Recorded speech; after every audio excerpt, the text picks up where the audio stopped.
Welcome to Bhavitha Santosh economy app. ఈ app ద్వారా రాబోయే గ్రూప్ 1-3 నోటిఫికేషన్స్కి గాను ఎకానమీ లైవ్ క్లాసెస్ నిర్వహించడం జరుగుతుంది.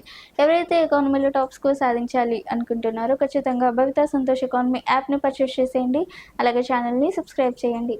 భవితా సంతోష్ ఎకానమీలో డైలీ కరెంట్ అఫైర్స్ అనేవి తెలుగు మరియు ఇంగ్లీష్ మీడియంలో చెప్పబడుతున్నాయి కాబట్టి ఖచ్చితంగా భవితా సంతోష్ ఎకానమీ యాప్ని పర్చేస్ చేసేయండి. అలాగే భవితా సంతోష్ ఎకానమీలో తెలంగాణ మూమెంట్కి సంబంధించి అన్ని రకాల ఇన్ఫర్మేషన్ని కూడా ఇవ్వడం జరుగుతుంది.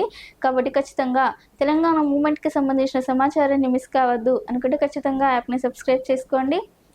యాప్ని పర్చేస్ చేసేయండి. అలాగే ఛానల్ని సబ్స్క్రైబ్ చేయండి. అండ్ ఈరోజు తెలంగాణ మూమెంట్కి సంబంధించిన ఎంసీక్యూస్లో మొదటి క్వశ్చన్ 141వ క్వశ్చన్, క్రింది వాటిలో సరైన దానిని గుర్తించండి.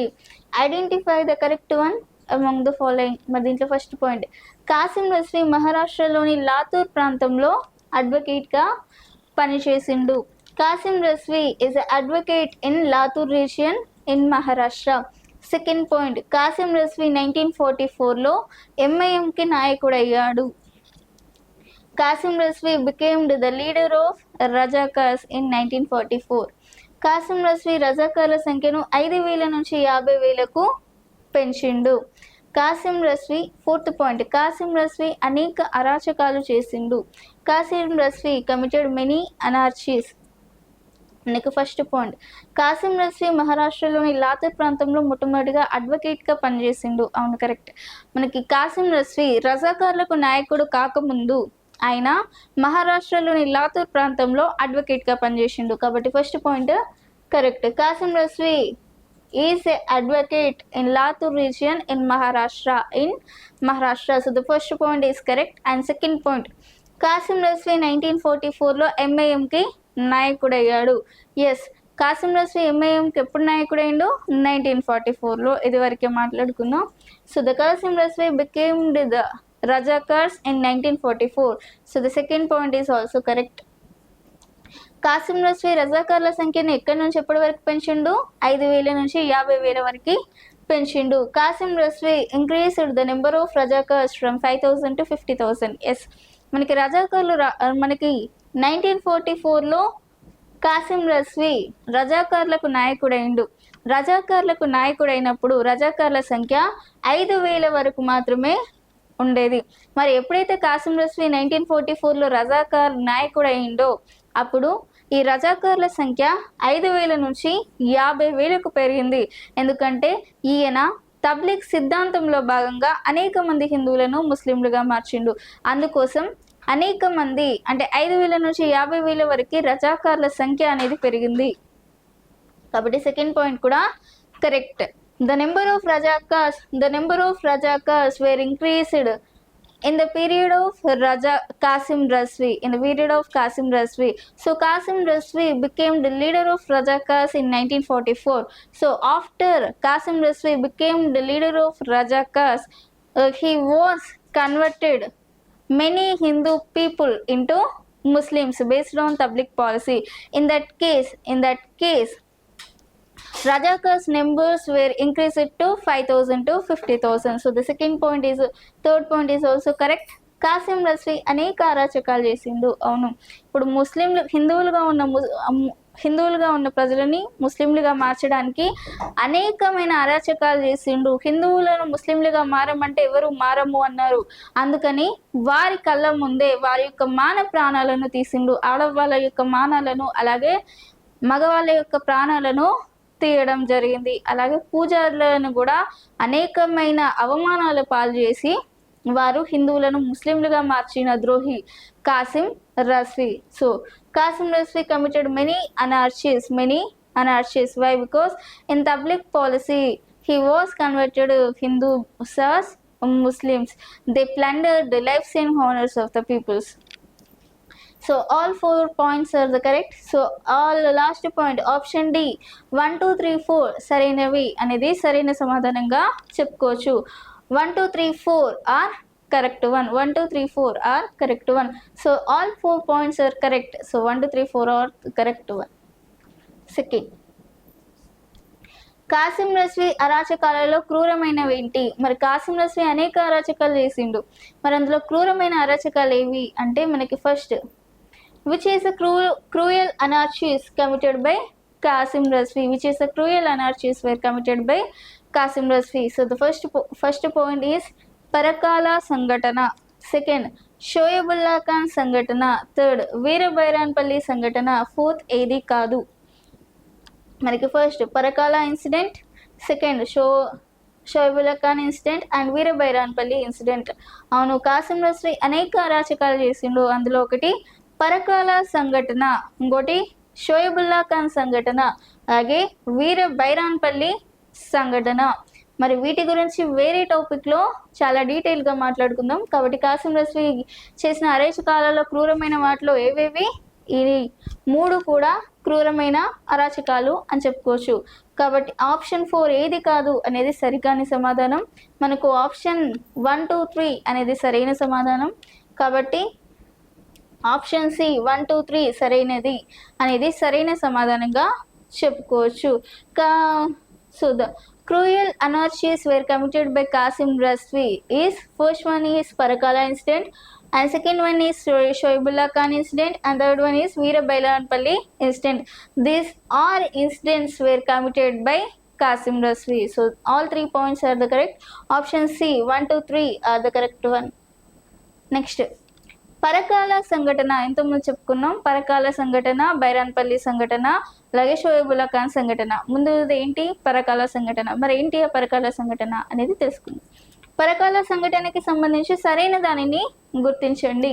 Identify the correct one regarding the Parakala incident. First point, భారతదేశానికి స్వతంత్రం 1947 ఆగస్టు 15th నాడు వచ్చింది. India gained independence in 1947 August 15th. Second, Hyderabad కి సంస్థానం 1947 సెప్టెంబర్ 2న వచ్చింది. Hyderabad state gained independence on 1948 September 2nd. Third, దేశానికి స్వతంత్రం వచ్చిన తర్వాత హైదరాబాద్ స్వతంత్రానికి కూడా స్వతంత్రం కావాలి అంటూ జాతీయ జెండాలను ప్రదర్శించాలి అంటూ 1947 సెప్టెంబర్ 2న పిలుపునిచ్చారు. ఫోర్త్ పాయింట్, 1947 సెప్టెంబర్ 2న జాతీయ జెండాను ఎగురవేయడంతో సహించలేని రజాకారులు ప్రజలను పిట్టలని కాల్చినట్టు కాల్చారు. The attacks took place. The Rajakas unable to tolerate the hosting of the national flag on 2nd September 1947. They started firing and killed peoples. So మనకి ఫస్ట్ పాయింట్ ఏంటి, భారతదేశానికి స్వతంత్రం 1947 August 15న వచ్చింది. అది చిన్న పిల్లవాళ్ళని అడిగినా చెప్తారు. ఎస్, మనకి భారతదేశానికి స్వతంత్రం ఎప్పుడు వచ్చింది, 1947 August 15. India gained independence on 1947 August 15. So the first point is correct. Second, Hyderabad సంస్థానానికి స్వతంత్రం ఎప్పుడు వచ్చింది అంటే 1947 సెప్టెంబర్ 2. కానీ ఇది సరికాని సమాధానం. మనకి 1947 సెప్టెంబర్ 2 నాడు స్వతంత్రం రాలేదు. అలాగే 1947 ఆగస్టు 15 నాడు కూడా మనకి స్వతంత్రం రాలేదు. ఎందుకంటే మనం ఉన్నది హైదరాబాద్ సంస్థానంలో, భారతదేశంలో లేము. అంటే భారతదేశము హైదరాబాద్ సంస్థానంలో విలీనం కాలేదు. భారతదేశానికి స్వతంత్రం వచ్చినప్పుడు హైదరాబాద్ సంస్థానం అనేది సపరేట్గానే ఉంది. కాబట్టి మనకి స్వతంత్రం ఎప్పుడు వచ్చింది అంటే 1947 ఆగస్టు 15 అనేది కాదు, అది భారతదేశానికి స్వతంత్రం వచ్చింది. మనకి స్వతంత్రం ఎప్పుడు వచ్చింది అంటే 1948 సెప్టెంబర్ 17. ఎప్పుడైతే హైదరాబాద్ సంస్థానం భారత్లో విలీనం అయిందో అప్పుడే మనకి స్వతంత్రం వచ్చింది. 1947 ఆగస్టు 15లో భారతదేశానికి స్వతంత్రం వచ్చినప్పుడు మనం ఇంకా నిజాం రజాకార్ల కబంధ హస్తాలలో నలుగుతూనే ఉన్నాం. కాబట్టి మనకి స్వతంత్రం 47 ఆగస్టు 15 కాదు. మనకి స్వతంత్రం 1947 సెప్టెంబర్ 2 అని ఉంది ఇందులో. కాబట్టి మనకి స్వతంత్రం 1947 సెప్టెంబర్ 2 కాదు, 1948 సెప్టెంబర్ 17. కాబట్టి సెకండ్ పాయింట్ అనేది సరికాని సమాధానం. Hyderabad state gained independence on 1948 September 2. So the answer is wrong answer. Third, దేశానికి స్వతంత్రం వచ్చిన తర్వాత హైదరాబాద్ స్వతంత్రానికి కూడా సారీ దేశానికి స్వతంత్రం వచ్చింది, కానీ హైదరాబాద్ సంస్థానానికి వచ్చిందా? రాలేదు. మరి హైదరాబాద్ సంస్థానానికి కూడా మాకు స్వతంత్రం కావాలి అంటే జాతీయ జెండాను ఎగురవేయాలి అంటూ పిలుపునివ్వడం జరిగింది. మరి ఎప్పుడు పిలుపునివ్వడం జరిగింది? ఎప్పుడు? 1947 సెప్టెంబర్ 2 నాడు హైదరాబాద్ స్వాతంత్రం వచ్చింది, మనకు కూడా స్వాతంత్రం కావాలి అంటూ పిలుపునిచ్చారు. So the third point is also correct. So Hyderabad state peoples are also want independence, so that in that case they are given a call to host a flag or to host a national flag. So in that case they given call on September 2nd 1947. They given call on 1947 September 2nd. So the third point is also correct. Fourth, 1947 September 2న జాతీయ జెండాను ఎగురవేయడంతో సహించలేని రజాకారులు ప్రజలను పిట్టన పులులను కాల్చినట్టు కాల్చారు. అంతకుముందు జాతీయ జెండాని వరంగల్ కోట పైన ఎగిరేసినందుకు బత్తిన మొగలయ్య గౌడ్ని నరికేసిరు. అంతకుముందు సర్వాయి పాపన్న గౌడ్ జెండాను ఎగిరేవేసినందుకు గాను గోల్కొండ కోటకి కట్టేసిర్రు, అంటే వాయినని చంపేసి గోల్కొండ కోటకి కట్టేసిర్రు. మళ్ళా ఇప్పుడు కూడా మాకు కూడా స్వతంత్రం కావాలి అంటూ జాతీయ జెండాను ఎగురవేసినందుకు ప్రజలని పిట్టల్ని కాల్చినట్టు కాల్చిరు. ఎప్పుడు? 1947 సెప్టెంబర్ 2న, అంటే పిట్టలను కాల్చినట్టు కాల్చిరు. దీన్ని మరొక జలియన్వాలా బాగ్ సంఘటన అని కూడా అంటారు. So the fourth point is also correct. The attacks took place. The Rajakars unable to tolerate the hosting of the national flag on 2nd September 1947. They started firing and killed the peoples like birds. So in that case, the fourth point is also correct. మరి దీన్ని మనం పరకాల సంఘటన అంటాం, పరకాలలో జరిగిన సంఘటన అని చెప్తాం. దీని యొక్క మార్క్ 1947 సెప్టెంబర్ 2nd. 1947 సెప్టెంబర్ 2న జరిగిన సంఘటన. ప్రజలని పిట్టలని కాల్చినట్టు కాల్చారు, వారి రక్తం ఏరులై పారింది. దీన్నే పరకాల సంఘటన అంటారు. ఇది కాసిం రజ్వీ నేతృత్వంలో జరిగిన సంఘటన. మనకి first point correct, second point wrong. మనకి స్వతంత్రం 1948 సెప్టెంబర్ 17 వచ్చింది. సో థర్డ్ పాయింట్, దేశానికి స్వతంత్రం వచ్చిన తర్వాత హైదరాబాద్ స్టేట్కి కూడా స్వతంత్రం కావాలి అంటూ 1947 సెప్టెంబర్ 2న పిలుపునిచ్చారు. So third point correct and fourth point is also correct. మనకి 1, 3, 4 అనేవి సరైన సమాధానం. మనకి 1, 3, 4 ఎక్కడుంది? ఆప్షన్ సి అనేది సరైన సమాధానంగా చెప్పుకోవచ్చు. నెక్స్ట్ 144, హైదరాబాద్ సంస్థానానికి స్వతంత్రం ఎప్పుడు వచ్చింది? హైదరాబాద్కి ఎప్పుడు స్వతంత్రం వచ్చింది? When did Hyderabad state got independence or gained independence? So first option 1947 August 15 దేనికి స్వతంత్రం వచ్చింది? భారతదేశానికి స్వతంత్రం వచ్చింది. 1948 జనవరి 26 సరికాని సమాధానం.